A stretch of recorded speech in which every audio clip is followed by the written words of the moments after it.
My name is Fiona Bruce and I work for BBC Television as a journalist and as a presenter. And could I ask you which languages you know? French and Italian are the languages I studied at university. And how did you get the language bug? Well, my father's job took him abroad a lot, and we moved to Milan when I was 10. And I went to school there until I was 14 and learnt Italian there. And once I had one Romance language under my belt, the others came much more easily. So I was already studying French, but it improved because I could speak Italian. And then I did a little bit of Spanish as well. And then I chose to continue with the languages at university, so I chose French and Italian. Those were my strongest ones and studied them. And why languages at university as opposed to something else?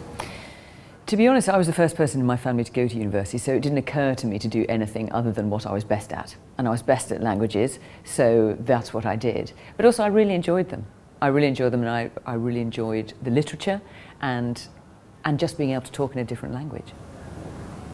And how has the knowledge of foreign languages helped you in your career? My languages have been pretty useful at the BBC.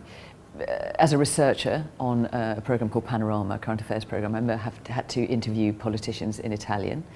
I only last week was interviewing someone when I was filming in Italy, an art scholar who only spoke Italian, so I interviewed him in Italian. I've also interviewed people in French for the same art series. So it's not something I use every day, and not as often as I would like, but it has been something that's been useful, definitely.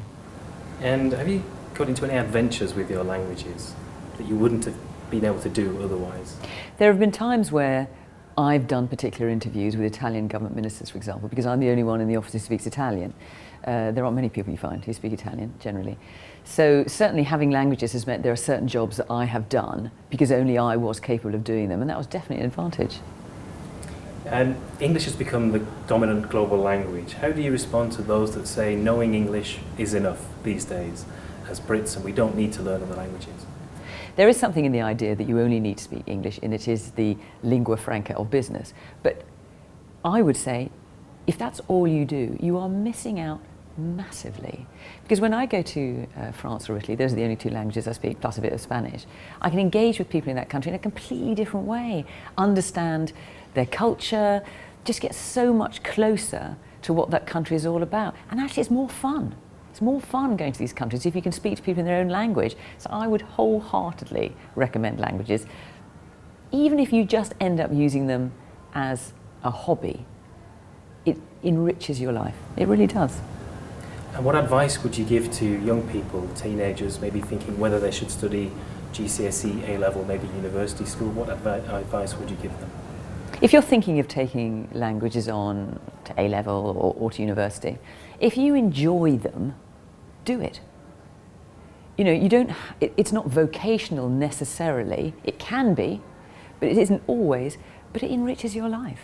And if you're going to choose a language, I would say make sure you enjoy the literature of that particular language, because some countries have a richer kind of culture and literature than others, and you'll probably end up doing quite a lot of that.